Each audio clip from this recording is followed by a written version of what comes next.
আমার নতুন বউ তার আপন স্বজনকে ছেড়ে আমার কাছে চলে আসছে, মিনিমাম আমাকে একটা বছর আমার বিবির কাছে কন্টিনিউ সময় দিতে হবে, কারণ সে এখনো আমার বাড়ির কোনো কিছু বুঝে। বলে হুজুর এক বছর পরে কি ছেড়ে দিব? না, বিবি যখনই চায় স্বামী গো তুমি আমাকে সময় দাও, আপনি সময় দিতে হবে। স্বামী যখন চায় বিবি রে তুমি আমারে সময় দাও, এই সময়টা বন্ধু কোন সময় নাই। আপনি জোয়ান হন, মধ্যবয়সী হন, বুড়া হন, আপনারা স্বামী স্ত্রী এক অমূল্য প্রেমের বন্ধনে আবদ্ধ। বিবির সাক্ষী স্বামী যাবে জান্নাতে, আর স্বামীর একটা ফোঁটা চোখের পানি যাবে স্ত্রীর জন্য বরাদ্দ দিবে জান্নাত। স্বামী স্ত্রীকে কেমন ভাবে ভালোবাসতে হয়, কেমন প্রেমের বন্ধন থাকতে হয় শিক্ষা নেন। আমার নবীজি যখন বন্ধু এমার দিকে তাকান, মা আয়েশা বলতেছে, হাদিস শরীফের মধ্যে এসেছে, মা আয়েশা বলতেছে বন্ধু আমার নবীজি যখন মা খাদিজাকে নিয়ে, মানে আমাদের মা খাদিজাকে নিয়ে কথা বলতে থাকতো রে, মা আয়েশা বললেন আমি চলে যা, আমি আসার আগে কিন্তু খাদিজা পৃথিবী ছেড়ে চলে গেছে, কিন্তু তারপরে আমি দেখতাম আমার নবীজি যখন খাদিজাকে নিয়ে কথা বলতে থাকতেন, নবীজি কথা বলতে থাকতেন, আমার নবীজির মধ্যে কখনোই কোনো ক্লান্তি বা বিরক্তি দেখতে পাই না। কি প্রেম দেখছেন? হ্যাঁ, কোন ক্লান্তি কি দেখতে পায়? আমার নবীজি মা খাদিজার বন্ধু কবরের পাশে দাঁড়ায়া দাঁড়ায়া কান্দে। আমার আল্লাহ জিবরিলকে ডাক দিয়ে বললেন, জিবরাইল আমার হাবিবকে জিজ্ঞেস করো গো, আমার হাবিব কেন রে ওই খাদিজার কবরের পাশে বসে বসে দাঁড়ায় দাঁড়ায় কান্দে। আবার আমার নবীজির কাছে জানতে চাইলে নবীজি জানিয়ে দিলেন, আমার খাদিজা চলে গেছে গো, আমার খাদিজা আমাকে বলে গেছে, নবী গো, ইয়া রাসূলুল্লাহ, ইয়া হাবিবাল্লাহ, নবী গো, আমি যদি মুনকার নাকিরের প্রশ্নের জবাব যদি দিতে না পারি গো, আপনি আমার উত্তরগুলো দিয়ে দিয়েন গো নবী। ওই প্রত্যাশায় আমার নবী, মা খাদিজা চলে গেছে, খাদিজার বিরহ আমার নবী মানতে পারে না। নবীজির চক্ষু মোবারক দিয়ে বন্ধু ঝর্ণার মতো বন্ধু পানির ফোঁটা পড়ছে। আমার আল্লাহ যখন জানতে পারলেন মা খাদিজার জন্য আমার নবী কান্দে রে, আমার আল্লাহ খবর জানিয়ে দিলেন, জিবরাইল যা যা যা আমার হাবিবকে জানিয়ে দাও, আমি আল্লাহ কথা দিলাম আমার হাবিবের প্রিয় খাদিজার কবরে কখনো ফেরেশতা প্রশ্ন করার জন্য আসবে না।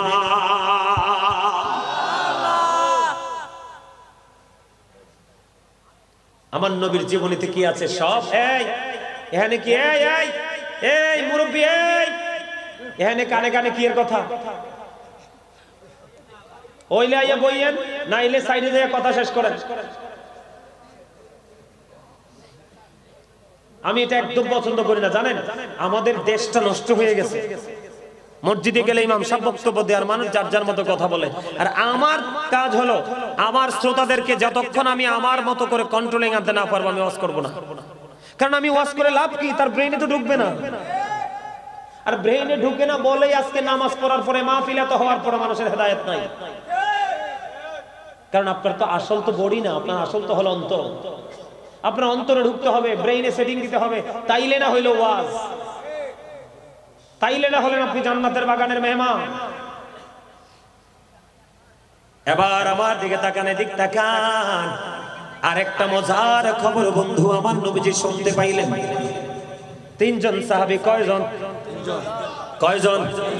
আপনারা আজকে আমার কাছ থেকে বন্ধু ওই পাগলাটা জানতে চাইছে, হুজুর নবীজির শিক্ষা, নবীজির জীবন আদর্শ আমাদেরকে একটু দিয়ে যাবেন, আমরা নিজেদেরকে পরিবর্তন করতে পারি।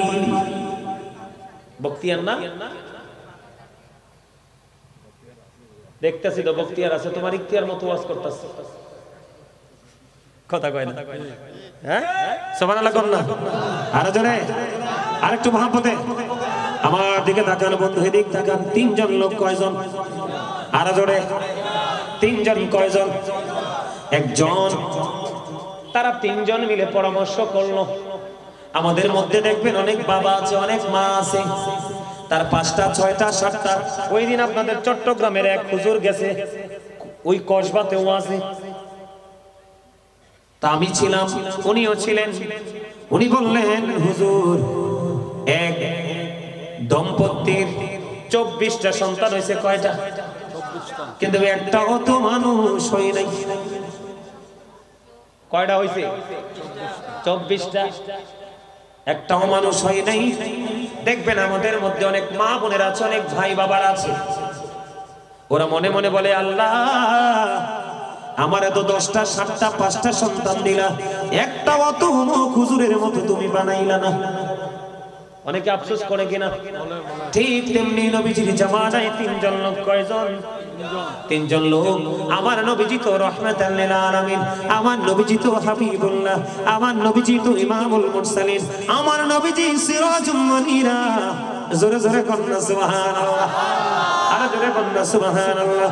আমার নবীজি নূরুল আলা নূর, আমার নবী হলো আল্লাহর প্রিয় হাবিব, যার মাধ্যমে তিনি যে স্রষ্টা, তার স্রষ্টা সৃষ্টির মধ্যে তার খবর পৌঁছে দিয়েছেন। সুবহানাল্লাহ বলেন। বন্ধুরে আমার, তেমনি ভাবে 3জন নবীজির আমল, নবীজির গুণ, নবীজির সব কিছুর সাথে তার বাস্তবতা মিলালেন।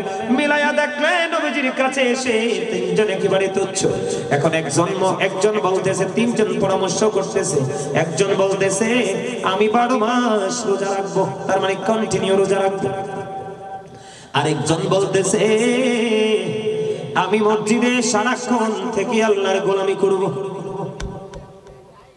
আরেকজন ডাক দিয়ে বলতেছে, আরেকজন বলতেছে আমি আমার বিবির কাছে কখনোই যাব না। তারা 3জন মিলে পরামর্শ করলেন। আমার নবীজি আস্তে আস্তে করে হেঁটে হেঁটে তাদের কাছে আসলেন, এসে বললেন তোমরা কি ওই 3জন লোক যারা একটু আগে বলেছো কন্টিনিউ নামাজ পড়বা, কন্টিনিউ রোজা রাখবা, কন্টিনিউ তুমি বিবির কাছ থেকে বিরত থাকবা, ওই 3জন না? ওই 3জন বললেন হ্যাঁ নবী গো, আমরা তো সেই 3জন। নবীজি তখন সঙ্গে সঙ্গে বলে দিলেন ক্বালা আইয়ুকুম মিসলি, তোমরা কে আছো আমার মতো? জোরে জোরে কন্না সুবহানাল্লাহ। আপনি আমি চাইলে কি নবীর মতো করতে পারবো? তৎকালীন সময়ে পারে নাই। নবীজি বললেন না না, তুমি কন্টিনিউ নামাজ পড়লে চলবে না, তোমাকে দুনিয়ায় থাকতে হলে দুনিয়ার কাজও করতে হবে। আরেকজন বললেন তুমি কন্টিনিউ রোজা রাখবা, তোমার পক্ষে এটা সম্ভব না, তুমি আমি নবীর মতো পারবা না। তার কারণ হলো আমি নবী যখন রোজা রাখি আমার আল্লাহ মহব্বত করে আমাকে কুদরতি ভাবে ইফতার করায়। সুবহানাল্লাহ। কিন্তু তোমার নসিবে তো এটা নাই, তোমাকে সিস্টেম মতো আগাইতে হবে। সুবহানাল্লাহ বলা না কেন? কি মতো? আপনাকে সাহারি খাইতে, ইফতারি করতে হবে, ঠিক না ঠিক? একটা এক্সাম্পল যদি দেই আমি আপনাকে, কি কথা বলে না? একটা এক্সাম্পল যদি দেই আপনাদেরকে, খেয়াল করেন। যদিও এটা চলতেছে বন্ধু রজব মাস, এক্সাম্পলটা দিব আমি মুহররম মাস থেকে। এদিকে তাকান। একজন ব্যক্তি কি হয়ে গেল? ইহুদিদের কাছে বন্ধু তিনি বন্দী ছিলেন। কি ছিলেন? খেয়াল করেন, খেয়াল করেন। ইহুদিদের কাছে বন্দী ছিলেন। যখন তিনি মুহররম মাস আসলো, আশুরার মাস আসলো, মুহররমের 10 তারিখ কিন্তু অত্যন্ত ফজিলতের একটা মাস, দিন। ওই লোকটা ইহুদিদের কাছে বন্দী, ওই লোকটা আল্লাহর কাছে বললেন আল্লাহ গো, তুমি যদি আমাকে এই ইহুদিদের কাছ থেকে মুক্তি দাও, আমি এই মুহররম মাসের 10 তারিখে আমি একটা রোজা রাখবো। সুবহানাল্লাহ। কি আমার কিছু বলবেন? ওয়াজ নিয়ে কিছু বলবেন? বললে আমার কানে কানে বলে যান। আপনাদের পার্সোনাল কথা এখানে বলা যাবে না, বুঝছেন? নি ওয়াজটা কি খারাপ লাগে নাকি দরকার আছে? আছে। আমরা স্টেজ তো আমারে বক্তিয়ারে পাঠাইছি, ইয়াতে ভিডিওতে ভিডিও করে পাঠাইছি। আপনাদের স্টেজ দেখে আমি পুরো মুগ্ধ হইছি। আপনাদের কাছে কেমন লাগে? পুরো ব্যতিক্রম না? অপূর্ব সুন্দর। আমি দোয়া করি তারা যারাই আজকের আপনারা প্রত্যক্ষ পরোক্ষভাবে দেহ দিয়ে, টাকা দিয়ে, যে যা পারেছেন তা দিয়ে সাহায্য করেছেন, আল্লাহ যেন আপনাদেরকে দৃষ্টিনন্দন জান্নাত দিয়ে যেন আপনাদেরকে চিরস্থায়ী করে। আমিন না কইবেন আরো জোরে আরো জোরে। আপনাদের এলাকায় কি আমিন আছে? দুষ্টামি এদের লগে দুশ্মনী আছে আপনারা নাই? তো আমিন এত আস্তে কার?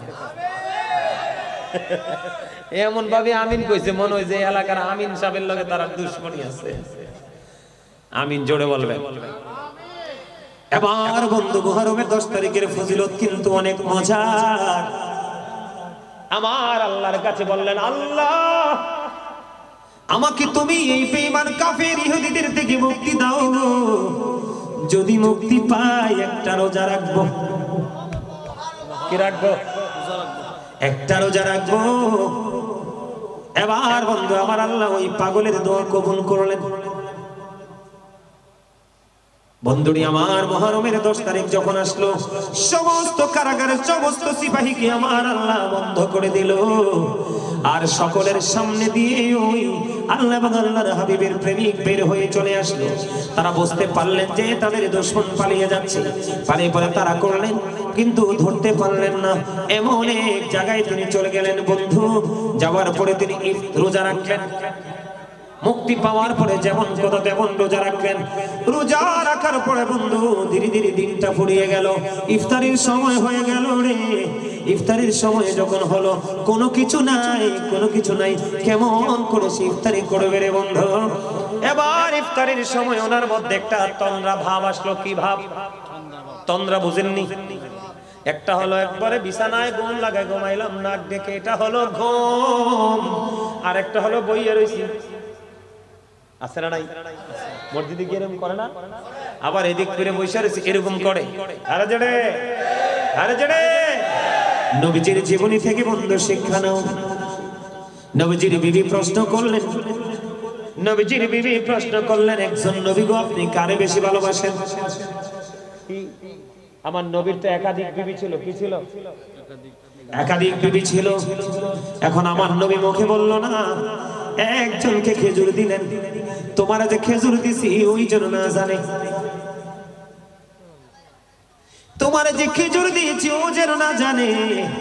আরেকজনকে বললেন, তোমার যে খেজুর দিয়েছি ও যেন না জানে। বন্ধু কেমন প্রেম আমার নবী শিখিয়েছে, কেমন নবী পাইছে রে। ও বন্ধু একজন খেজুর খায়া বিচি পালাইতে আরেকজন দেখে ফেললো। বুবু কি পালাইছো? খেজুরের বিচি কে দিয়েছে? নবী মুহাম্মদ। সুবহানাল্লাহ। তোমার কাছে কি দেখো খেজুরের বিচি, এটা কে দিছে? কই আমার প্রাণের নবী, আমার প্রাণের স্বামী, আমার প্রাণের নবী দিয়েছে। এবার তোমারটা কি? কই খেজুরের বিচি কে দিয়েছে? কয় প্রাণের নবী। বন্ধু সবাইকে সমান দিল রে, কাউকে 19-20 করলো না। তোমাদের যদি বিয়ে করা যুবক দুইটা, পরেরটারে বিয়ে করলে আগেরটার কোনো খবর রাখো না। তুমি কখনোই আমার নবীর সঠিক সাচ্চা মুমিন উম্মত হইতে পারো না। মনে রাখো, যে দুইটা বিয়ে করলা, তিনটা বিয়ে করলা, চারটা পর্যন্ত করতে পারবা। কয়টা? তুমি একটা বিয়ের পরে ভালো লাগে না, আর একটা বিয়ে করে ফেলো, কিন্তু পরকিয়া তুমি করিও না। অবৈধ ফিজিক্যাল সম্পর্ক তুমি গড়ে তোলো না, তোমার ঠিকানা হবে বন্ধু জাহান্নাম। দেখেন আমার নবীজির জীবনী, আমার নবীজির শিক্ষাটা কেমন। আমার দিকে তাকান। যেই বিবি, যেই স্বামী দুই বিবিকে সমানভাবে দেহ এবং অর্থ সব কিছুর ভাগ সমান দেবে না, তাকে কাল হাসরের ময়দানে অর্ধাংশ কুজু করে তোলা হবে। জোরে জোরে কন্যা নাউজুবিল্লাহ। বুঝতে পারছেন নি কিছু? বুঝছেন? এবার আসেন বন্ধু, আমাদের দেশে অনেক স্বামী আছে পয়সা বলা, গুন্ডামি করে বিবির সাথে। কার সাথে? বিবির সাথে গুন্ডামি করে। আছে না নাই? এদেরকে বলা হয় বন্ধু ক্যারেক্টারলেস হাজবেন্ড। মা কথা কয় না কি? যেটা আরে নারীদের মতো অসহায় কি আছে দুনিয়াতে কেউ? হ্যাঁ, বাবার ঘরে বড় হয়েছে, তিনটা কথা কইয়া তোমার লগে সারা জীবনের জন্য চলে আসলো। শুধু তুমি স্বামীকে আপন করে নিল, সবাইকে পর করে দিল, তুমি তার কলিজায় কেমনে আগুন জ্বালাও? কথা কয় না? গুরুত্বপূর্ণ একটা জায়গা আমি তুলে ধরতেছি বন্ধু। স্বামীর ক্ষমতা আছে, তৌফিক আছে, কিন্তু বিবির মোহরানা দিলা না। কি দিলা না? আপনাদেরকে বলে যাই, একবারে যদি না পারেন, বিবি যদি বলে স্বামী গো তোমার তো কষ্ট হয়, আমার মোহরানা লাগবে না। আপনি বলবেন বিবি রে, আমি তো এটা তোমার জন্য দিচ্ছি না, এটা আমি নিজেকে বাঁচানোর জন্য দিচ্ছি, কারণ এটা দেওয়ার জন্য কোরআন নির্দেশ আছে আমার আল্লাহ এবং আল্লাহ রাসূলের। কারণ এই যুগের নারীরা ছেলেদের কাছে নিরাপদ না, বউ তো থাক দূরের কথা, পরের মেয়ে সেটা তো থাক দূরের কথা। এখনকার মারা তার স্বামী যদি চলে যায় রে, মা হয়ে যায় ছেলেদের কাছে কাজের বুয়া। সব জায়গায় না, কিন্তু সব সন্তানের কাছে না। নবীজি আপনাদেরকে সচেতন করার জন্য বলেছে, তোমরা তোমাদের বিবিদেরকে মোহরানা দাও। যদি তুমি তোমার বিবিকে মোহরানা না দাও, তোমার ইন্তেকাল করার পরে কাল হাসরের দিন ফয়সালা যখন হবে রে, তোমাকে যারা যেই নারী পুরুষরা জিনা করেছে, ওই জিনা করনেওয়ালা জাহান্নামীদের সাথে তোমাকে ওই নিকৃষ্ট জাহান্নামে রাখা হবে। জোরে জোরে কন্যা নাউজুবিল্লাহ। আল্লাহ বলেছেন ওয়াশিরুহুন্না বিল মারুফ। আবার আল্লাহ স্বামীদেরকে বলেছে, তোমরা তোমাদের বিবিদেরকে নিয়ে সৎভাবে সুন্দরভাবে জীবন যাপন করো। জোরে জোরে কোন সুবহানাল্লাহ। এখানে আমি একটা জিনিস বুঝাইতে চাইছি, সময় মতো বউয়ের কাছে থাকতে হবে। কথা কয় না কেন? কিন্তু আবার বেশি থাকা যাবে না, বেশি থাকলে অন্তর মইরা যাইব, বেশি থাকলে দিল মারা যাবে। সময় মতো বিবিকে সময় দিতে হবে, সময় মতো বিবির চাহিদা পূরণ করতে হবে। আবার বিবি ও স্বামীকে এমন ভাবে মূল্যায়ন করতে হবে।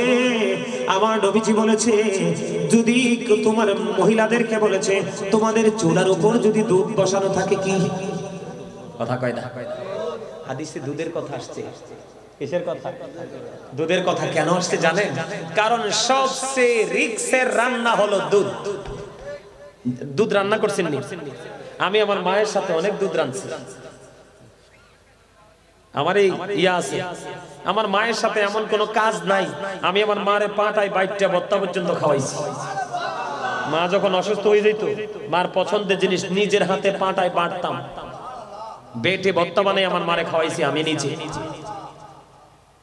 সুবহানাল্লাহ বলবেন না?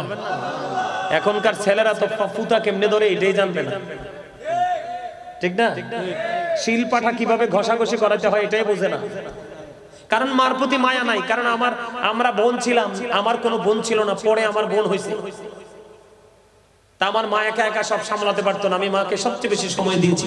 হয়তোবা মায়ের দোয়ায় আজকে এত বড় জায়গায় আল্লাহ নিয়ে আসছে। সুবহানাল্লাহ বলেন না কেন? আরো জোরে। আমার নবীজি বলেছে, বিবি রে, তোমার দুধ যদি চুলার উপর বসে থাকে, কারণ দুধ যখন উতরায় রে, দুধটা চুলায় রাখা যায় না, এটা একবারে দ্রুত গতিতে ফেনা দিয়ে পুরোটা নিচে পড়ে যায়। নবীজি বলেছেন, এটা একটা রিক্সের রান্না দুধ। ওই দুধ যদি তোমার চুলার উপর বসানো থাকে, তুমি কি করবা? ওই দুধের পাতিলটা পালাইয়া স্বামী ডাক দিলে স্বামীর কাছে দ্রুত চলে আইসো। কারণ বন্ধু, কোন স্বামী স্ত্রী যদি মাত্র একটা ঘন্টা যদি স্বামী স্ত্রী, কোন স্বামী যদি চা খায়, আবার কোন বিবি যদি মিষ্টি খায়, কোন বৃদ্ধ দাদা যদি পান খায়, দাদু যদি পান খায়, স্বামী স্ত্রী এখনো বেঁচে আছে।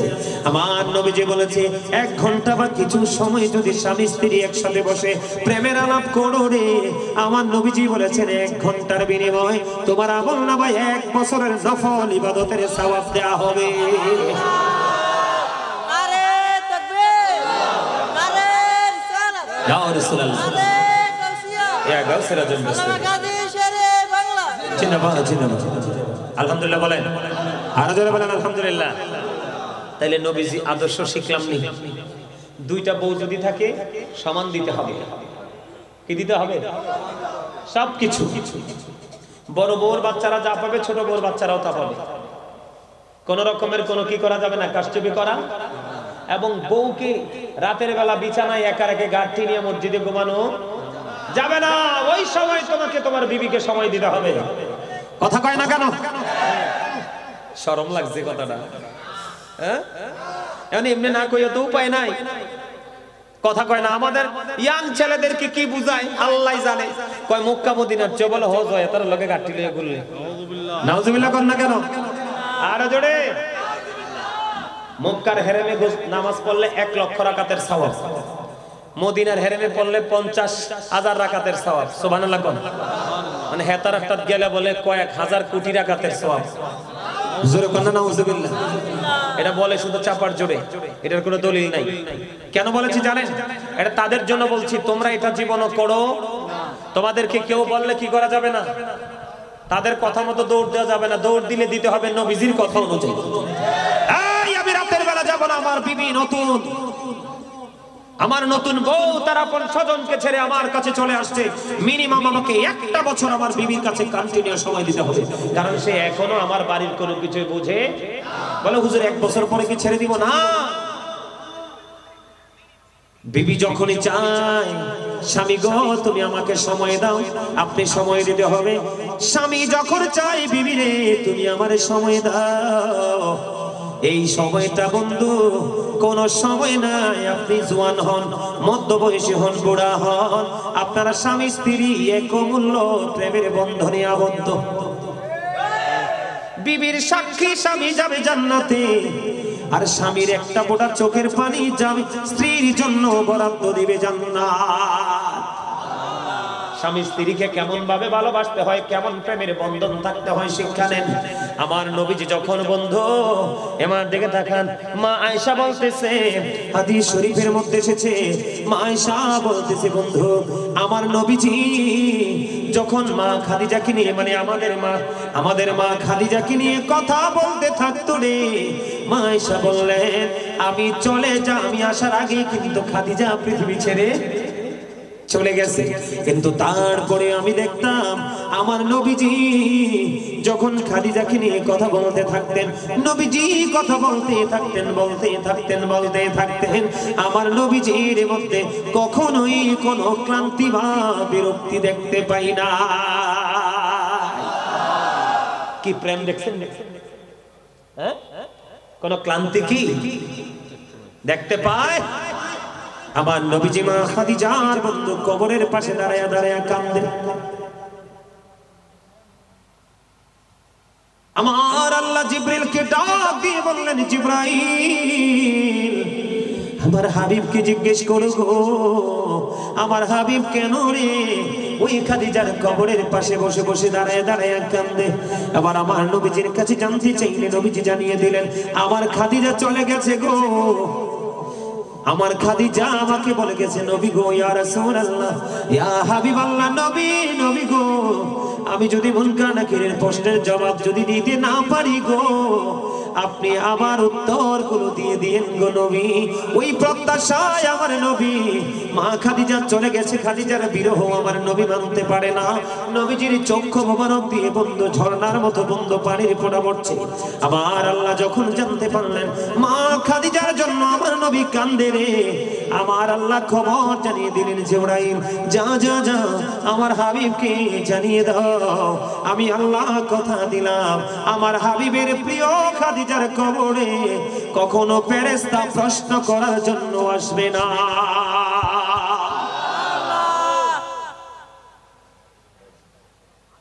আমার নবীর জীবনীতে কি আছে সব। এখানে কি এই মুরব্বি, এখানে কানে কানে কি এর কথা, ওইলে আইয়া বইয়েন, নাইলে সাইডে দিয়ে কথা শেষ করেন। আমি এটা একদম পছন্দ করি না, জানেন আমাদের দেশটা নষ্ট হয়ে গেছে। মসজিদে গেলে ইমাম সাহেব বক্তব্য দেওয়ার মানুষ যার যার মতো কথা বলে, আর আমার কাজ হলো আমার শ্রোতাদেরকে যতক্ষণ আমি আমার মতো করে কন্ট্রোলিং আনতে না পারবো আমি ওয়াজ করবো না। কারণ আমি ওয়াজ করে লাভ কি, তার ব্রেইনে তো ঢুকবে না, আর ব্রেইনে ঢুকে না বলেই আজকে নামাজ পড়ার পরে মাহফিলে তো হওয়ার পরে মানুষের হেদায়েত নাই। কারণ আপনার তো আসল তো বডি না, আপনার আসল তো হলো অন্তর। আপনার অন্তরে ঢুকতে হবে, ব্রেইনে সেটিং দিতে হবে, তাইলে না হইলো ওয়াজ, তাইলে না হলেন আপনি জান্নাতের বাগানের মেহমান। এবার আমার দিকে তাকান, এদিক তাকান, আরেকটা মজার খবর বন্ধু আমার নবীজি শুনতে পাইলেন। 3 জন সাহাবী, কয়জন? আপনারা আজকে আমার কাছ থেকে বন্ধু ওই পাগলাটা জানতে চাইছে, হুজুর নবীজির শিক্ষা, নবীজির জীবন আদর্শ আমাদেরকে একটু দিয়ে যাবেন, আমরা নিজেদেরকে পরিবর্তন করতে পারি। বক্তিয়ার না দেখতেছি তো বক্তিয়ার আছে, তোমার ইখতিয়ার মতো ওয়াজ করতেছে, কথা কয় না, হ্যাঁ সুবহানাল্লাহ কোন না, আর জোরে আরেকটু মহব্বতে আমার দিকে তাকান বন্ধু, এদিক তাকান। তিনজন লোক কয়জন? আর জোরে তিনজন কয়জন? একজন। তারা তিনজন মিলে পরামর্শ করলো। আমাদের মধ্যে দেখবেন অনেক বাবা আছে, অনেক মা আছে, তার 5টা 6টা 7টা। ওই দিন আপনাদের চট্টগ্রামের এক হুজুর গেছে ওই কসবাতে ওয়াজে, তা আমি ছিলাম, উনিও ছিলেন। উনি বললেন হুজুর এক দম্পতির 24টা সন্তান হয়েছে। কয়টা? কিন্তু একটাও তো মানুষ হয় নাই। কয়টা হয়েছে? 24টা, একটাও মানুষ হয় নাই।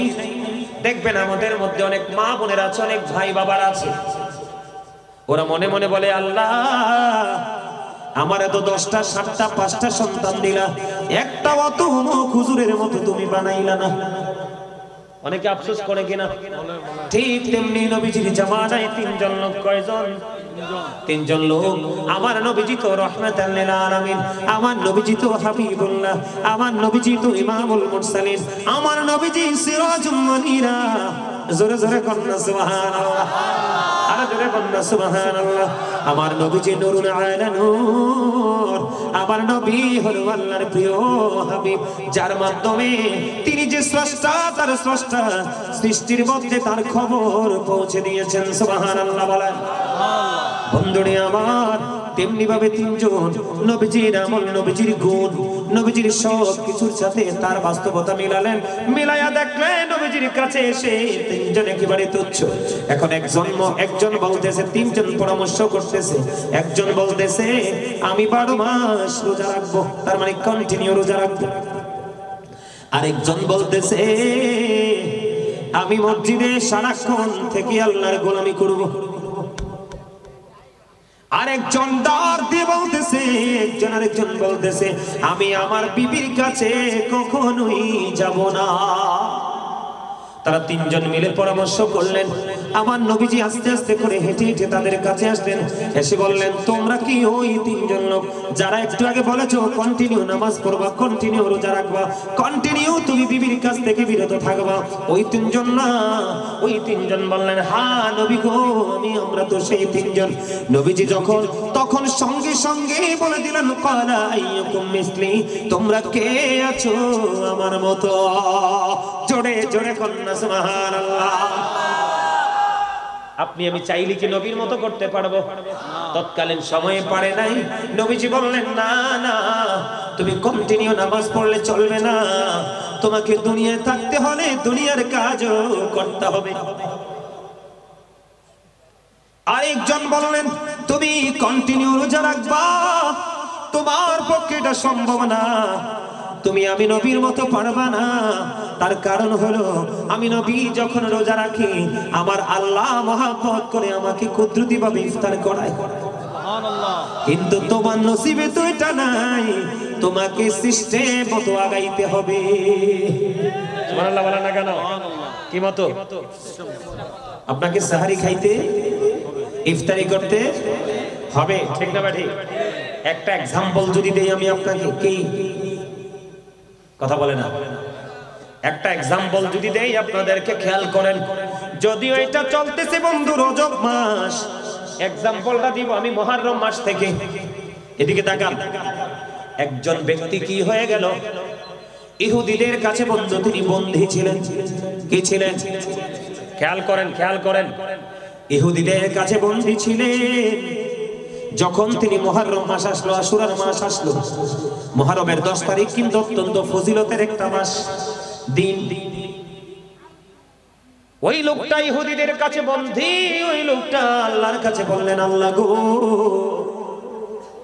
তুমি যদি আমাকে এই ইহুদিদের কাছ থেকে মুক্তি দাও, আমি এই মুহররম মাসের 10 তারিখে আমি একটা রোজা রাখবো। সুবহানাল্লাহ। কি আমার কিছু বলবেন? ওয়াজ নিয়ে কিছু বলবেন? বললে আমার কানে কানে বলে যাবেন। আপনাদের পার্সোনাল কথা এখানে বলা যাবে না, বুঝছেন নি? ওয়াজটা কি খারাপ লাগে? নাকি দরকার আছে? আছে?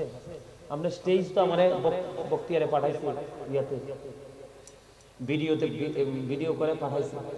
আপনাদের স্টেজ দেখে আমি পুরো মুগ্ধ হইছি। আপনাদের কাছে কেমন লাগে? পুরো ব্যতিক্রম না? অপূর্ব সুন্দর। আমি দোয়া করি তারা যারাই আজকে আপনারা প্রত্যক্ষ পরোক্ষভাবে দেহ দিয়ে টাকা দিয়ে যে যা পারেছেন তা দিয়ে সাহায্য করেছেন, আল্লাহ যেন আপনাদেরকে দৃষ্টিনন্দন জান্নাত দিয়ে যেন আপনাদেরকে চিরস্থায়ী করে। আমিন না কি? আরো জোরে, আরো জোরে। আপনাদের এলাকায় কি আমিন আছে? দুষ্ট এদের লোকে দুশ্মনী আছে আপনারা নাই? তো আমিন এত আস্তে কার? এমন ভাবে আমিন কইছে মনে হয় যে এলাকার আমিন সাহেবের লগে তারা দুশ্মনী আছে। আমিন জোরে বলবেন। এবার বন্ধু মুহররমের 10 তারিখের ফজিলত কিন্তু অনেক মজার। আমার আল্লাহর কাছে বললেন, আল্লাহ আমাকে তুমি এই বেঈমান কাফের ইহুদিদের থেকে মুক্তি দাও। যদি মুক্তি পাই একটা রোজা রাখবো। কি রাখবো? একটা রোজা রাখবো। এবার বন্ধু আমার আল্লাহ ওই পাগলের দোয়া কবুল করলেন। বন্ধুরি আমার মুহররমের 10 তারিখ যখন আসলো, সমস্ত কারাগারের সমস্ত সিপাহীকে আমার আল্লাহ বন্ধ করে দিল। আর সকলের সামনে দিয়ে ওই আল্লাহ এবং আল্লাহর হাবিবের প্রেমিক বের হয়ে চলে আসলো। তারা বুঝতে পারলেন যে তাদের দুশমন পালিয়ে যাচ্ছে। পালিয়ে পরে তারা করলেন, কিন্তু ধরতে পারলেন না। এমন এক জায়গায় তিনি চলে গেলেন বন্ধু।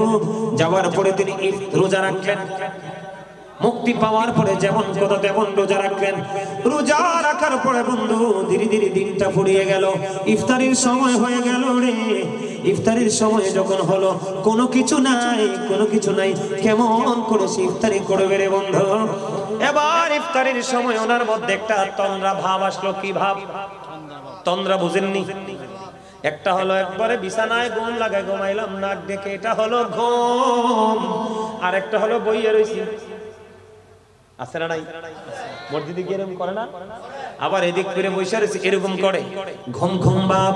আছে না নাই? ওই পাগল তার মধ্যে তন্দ্রা যখন আসলো, তন্দ্রা আসার পরে এবার বন্ধু তন্দ্রাচ্ছন্ন অবস্থায় তিনি উপলব্ধি করতে পারলেন ওনাকে কে জানি খাবার খাইয়ে দিচ্ছে। কে জানি রে ওই পাগল রে খাবার খাওয়াই রে। যখন খাবার খাচ্ছে তিনি ফিল করতেছে খাবার খাচ্ছে। আর এই খাবার পৃথিবীর কোনো খাবার নয়। মনে হয় যেন এই খাবার পৃথিবীর কোথাও নাই, জান্নাতে খাবার। বন্ধু এই করে করে তিনি খাচ্ছেন, কিন্তু তন্দ্রা তো কাটে না। খাবার শেষ হয়ে গেল, তন্দ্রা ভেঙে গেল। তন্দ্রা ভেঙ্গার পরে এবার তিনি সত্যি সত্যি চাইয়া দেখলেন তিনি পরিতৃপ্ত। পরে বন্ধু 20 বছর পর্যন্ত তিনি পৃথিবীর বুকে জিন্দা ছিল। 20 বছরের মধ্যে একটা দিনও একটা বেলাও তার খাবারের প্রয়োজন হয় নাই। আমার আল্লাহ তাকে কুদরতি খাবার খাওয়াইয়া দিছে। জোরে জোরে কন্যা সুবহানাল্লাহ।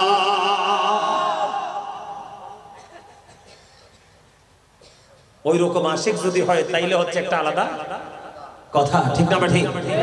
আমার নবীজি বলেছেন না না না, কন্টিনিউ রোজা রাখা যাবে না। তোমাকে ইফতারি করতে হবে, সেহরিও খাইতে হবে। কারণ তুমি তো আমার মতো না।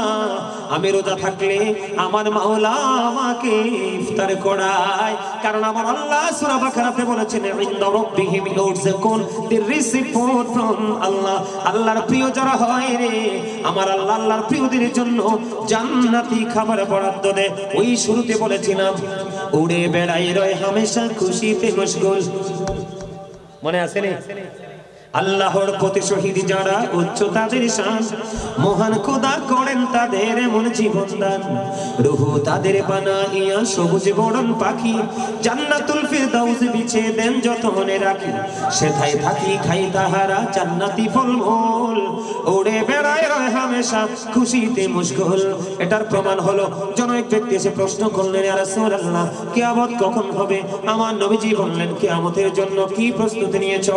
ইয়া রাসূল রাসূলুল্লাহ, ইয়া হাবিবাল্লাহ, নবী গো, কিয়ামতের দিনের জন্য কোনো প্রস্তুতি নিতে পারিনি, তবে আল্লাহ এবং আল্লাহর হাবিবকে ভালোবাসি।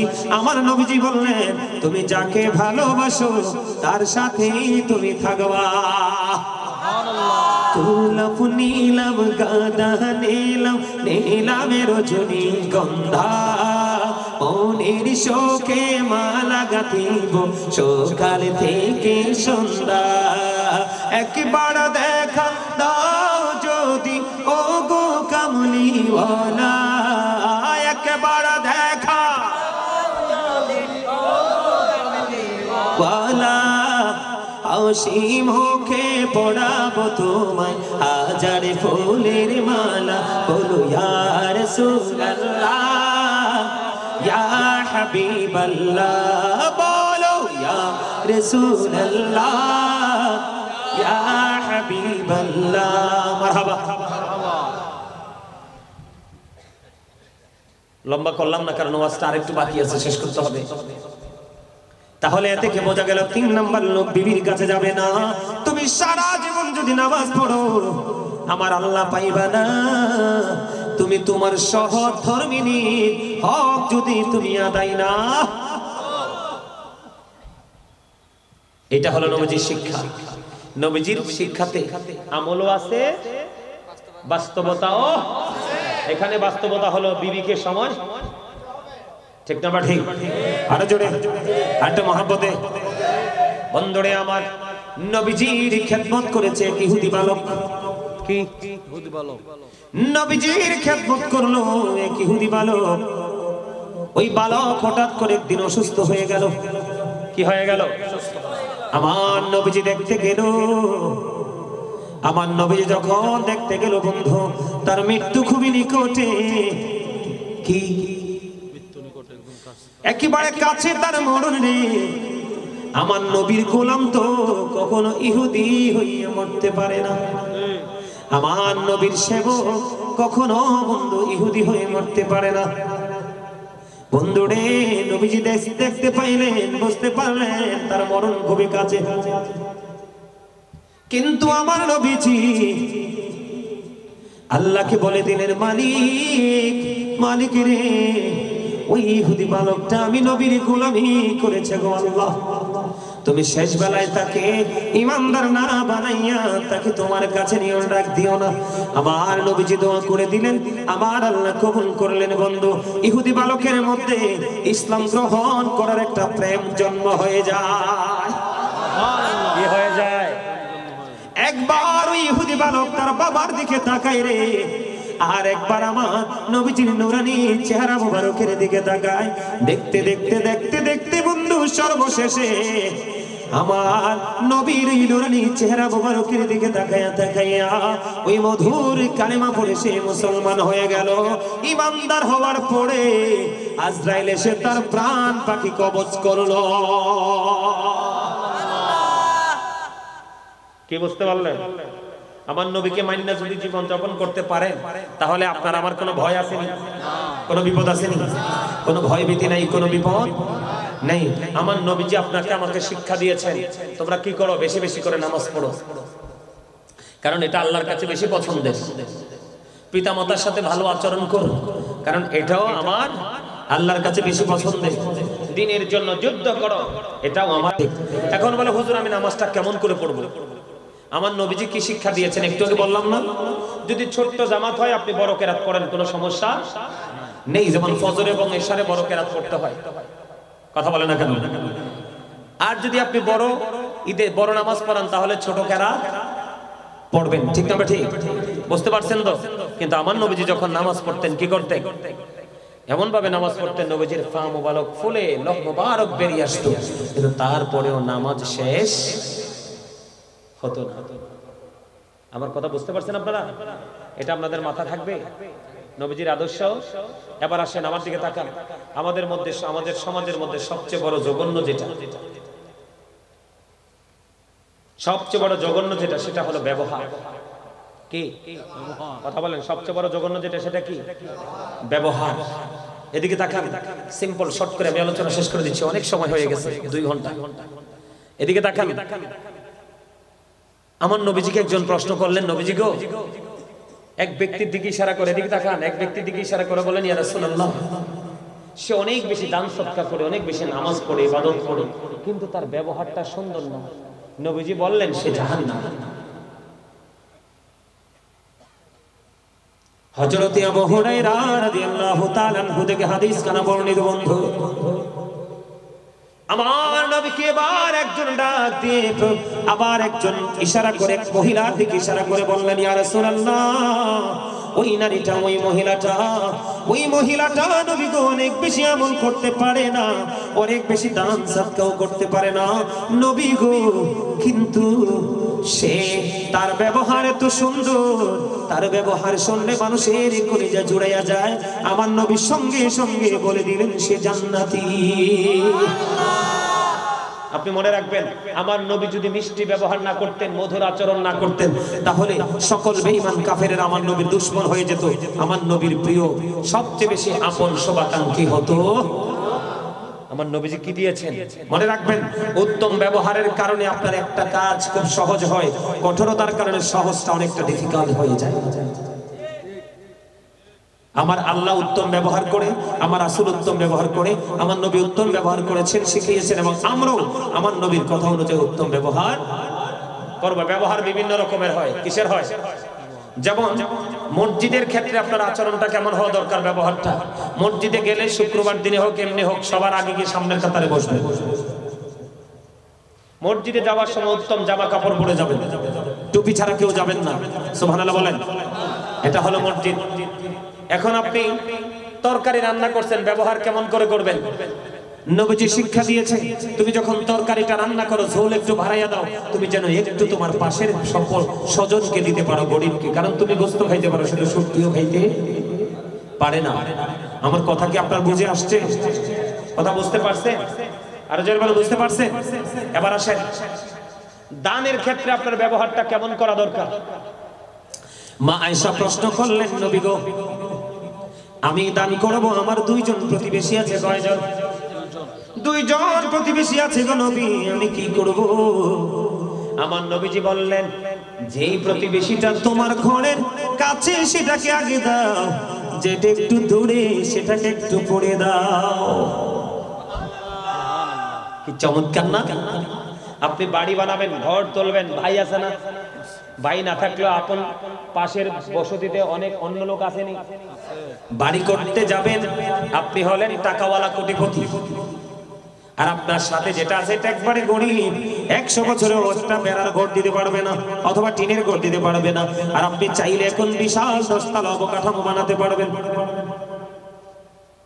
নবীজি জানিয়ে দিয়েছে রে বন্ধু, নবীজি জানিয়ে দিয়েছেন, তুমি যদি 10 তলা বাড়ি বানাও, তুমি তোমার আপন পাশের যে প্রতিবেশী তার সাথে পরামর্শ করে নাও। সে যদি আপত্তি করে, তার সাথে পরামর্শ করে ঘর বানাও। কারণ তোমার সুখটা যেমন 50 কমপক্ষে 50 বছরের জন্য টেকসই হয়ে যাবে রে, তার যদি অসুবিধা হয়, অসুবিধাটাও বন্ধু 50 বছরের অসুবিধা হয়ে যাবে। এটা আমার নবীর শিক্ষা। বুঝতে পারছেন? এদিকে তাকান, বুঝতে পারছেন?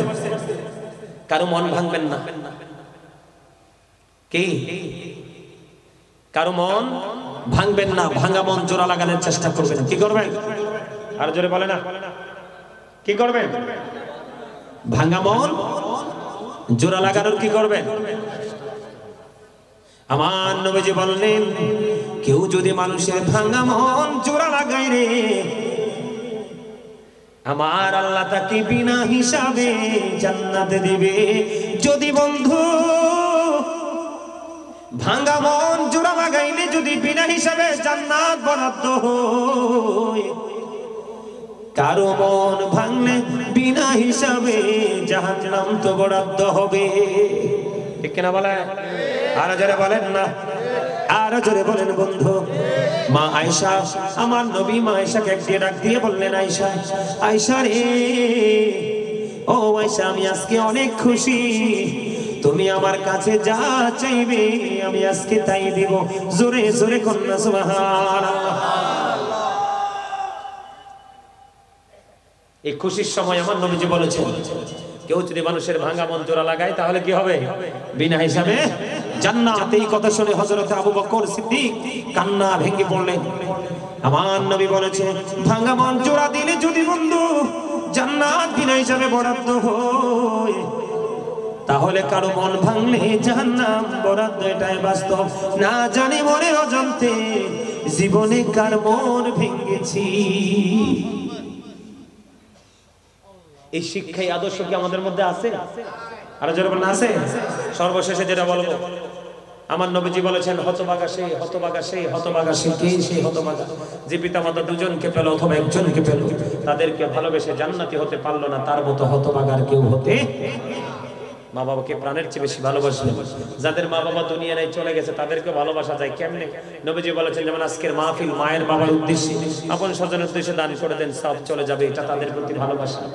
যদি এটা না পারেন, প্রত্যেকটা জুম্মার দিনে, আজকের রাত জুম্মার রাত, প্রত্যেকটা জুম্মার দিনে জুম্মার নামাজ শেষ করে বাবা মার কবর জিয়ারত করতে চলে যাবেন। আল্লাহ কবুল করেন। সকলে বলেন আমিন। অনেক লম্বা আলোচনা হয়েছে, আমার আলোচনায় কষ্ট পাইয়ে থাকলে আল্লাহর রাস্তায় ক্ষমা করবেন। যদি ভালো লেগে থাকে আমলগুলো করার চেষ্টা করবেন। আল্লাহ আমাদের সবাইকে ইমান ইসলামী জিন্দেগি দান করুন। সকলে বলুন আমিন। আমি এখন একটু জিকির করব। জিকিরের মধ্যে জিকির করে আমি দাঁড়াবো, কিয়ামে দাঁড়াবো। দাঁড়াইলে আপনারা কাতারবদ্ধ হয়ে যাবেন, তারপরে বসবেন। বসার পরে কি করতে হবে সেটা আমি বলবো। আমার আল্লাহ আল্লাহ আল্লাহ লা ইলাহা ইল্লাহ, আল্লাহ আল্লাহ লা ইলাহা ইল্লাহ। মনটাই আমার চাই যে শুধু যেতে মদিনায়, বলেন মনটাই আমার চাই যে শুধু যেতে মদিনায়। এই রে অবুঝ মনে রে বোঝাই যত, সে তো বোঝে না নবীজি। আল্লাহ আল্লাহ লা ইলাহা ইল্লাহ, আল্লাহ আল্লাহ লা ইলাহা ইল্লাহ। না জানি তো বাইতে নৌকা, না জানি সাঁতার, আরে দয়া করে পার করিও জাহান্নাম মাঝার নবীজি। মোহাব্বতে ইল্লাহ, আল্লাহ আল্লাহ লা ইলাহা ইল্লাহ। গুনাহগারের গহনা জোড়ে নবী দিদারে আপনার, দয়া করে দেখাইয়েন চেহারায় আনোয়ার নবীজি। আল্লাহ আল্লাহ মোহাম্মদে লা ইলাহ আল্লাহ আল্লাহ। কিয়ামে সময় শুধু স্টেজে তুলিস ইল্লাহ আল্লাহ আল্লাহ লা ইলাহা ইল্লাহ।